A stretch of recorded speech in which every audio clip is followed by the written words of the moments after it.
कि भुवरा कमाओगे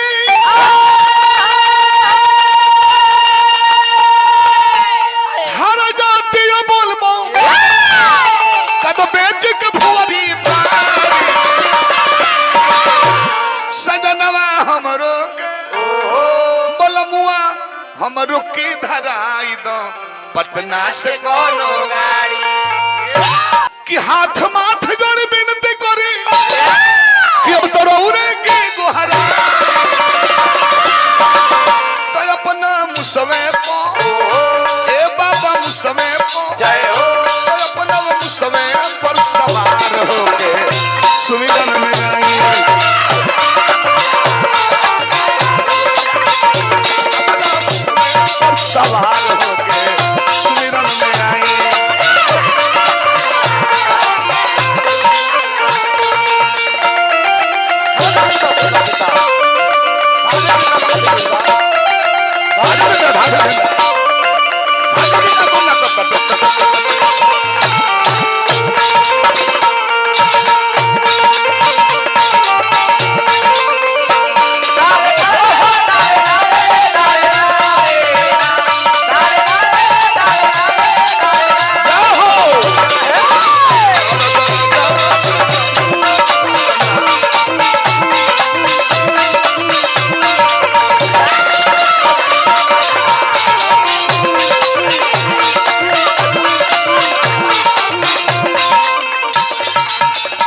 उपेंद्र राय जी हमारे फिर पुरस्कार भेल बने 51 रुपए के बार प्रणाम बा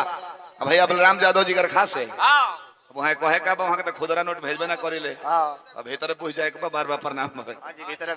बार भैया के प्रणाम करतन जहां रही पद प्रतिष्ठा बन रहे ए बाबा सुनले बानी पूर्वज लोग के मुख से विद्वान लोग के मुख से ब्राह्मण देव के मुख से पढ़ले बानी कहीं कहीं देखले नहीं की कि हाथिया के सूंढ़ पवलो मनुष्य के तानवा सूढ़ पवलो मनुष्य के तानवा सब देवता में पहले हो खेला पूजनवा सब देवता में पहले हो खेला पूजनवा ये बाबा अकेले ना नहीं होरा करता नहीं कि भोला जी पीता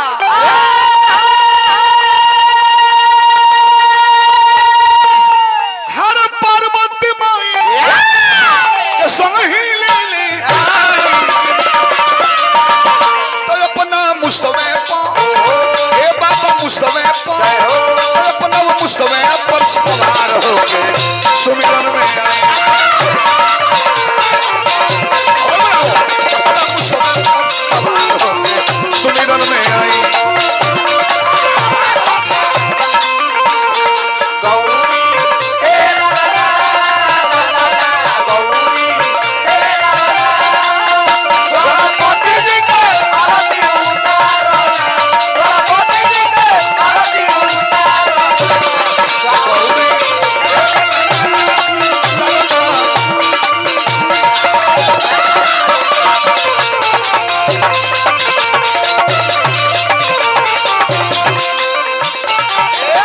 बाबा सुनले बानी हम कि रौरो पूजाई बाबा मुसवो पूजाला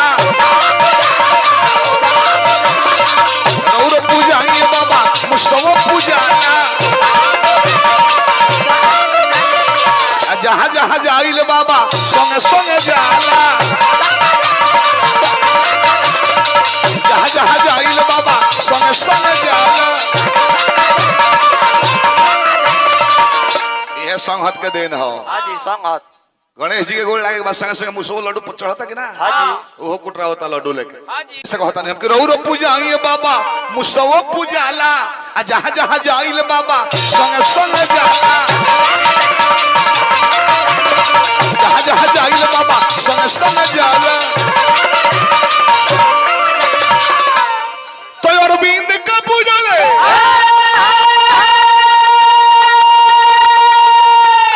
हर पूजा करे हाय सब भक्तल सिर झुकाई तो अपना मुसवे पो ए बाबा मुसवे पो अपना वो मुसवे पर सवार हो सुमिरन में